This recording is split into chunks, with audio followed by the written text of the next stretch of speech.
So John, set it up for us and what Android TV really means.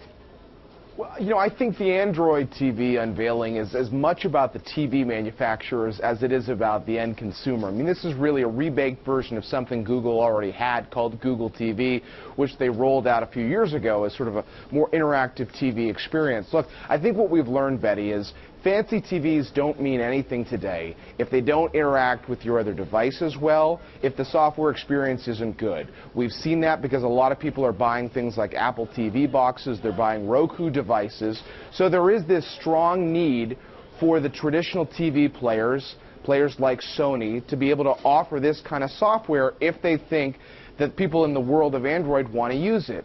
So that's who Google is ultimately catering to try to get their Android services on more screens. What do you think of this, Anand? Well, I think it's actually a very smart move by Google. I mean, if you think about Google in general has been very successful in taking its Android operating system and making smartphones happen. I mean, it's a fairly accepted operating system and it works with multiple hardware. And I think what Google is trying to do here is to repeat that formula with smart TVs and take an operating system and hand it over to multiple manufacturers. Right. And there are two things that happen with it. One is the fact that it's a time-tested formula for Google.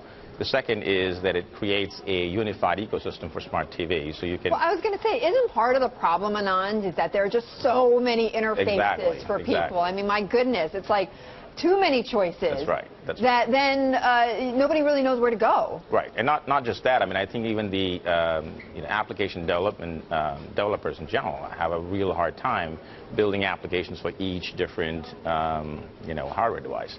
This makes it a lot easier for a lot of them. John, how is a company like Apple, for instance, going to answer to this?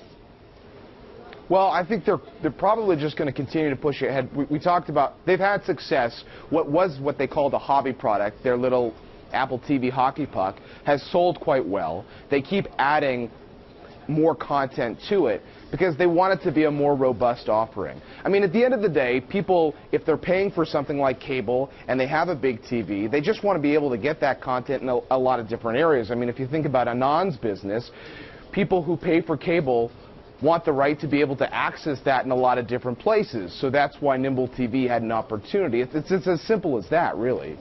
Now, on NimbleTV, which sounds a lot like what Aereo has been trying, had been trying to do and is trying to do, how did you see this Aereo case, Anand? Well, I mean, first of all, I mean, I've been in Bloomberg before, and I think we were called the anti-Aereo because of our business model being vastly different. In our case, different in what way? In our case, people have to have an underlying cable subscription to really access their TV. So everybody's getting paid, nobody's getting harmed in terms of economics. How do I view the current ruling? Well, I think that the Supreme Court was, quite pragmatic and expressly, made sure that the ruling was narrow and specific to the Aereo business model. I think that they also went. Of course, we just had the lawyer on for the broadcasters who said this was a sweeping decision by the Supreme Court that covers, copyright protections for all the broadcasters. Sure, but I think it is sweeping in the sense that on that specific subject matter, there are a lot of ramification that comes out of it. But I also believe he made it clear that this is not something new. This has been there from before.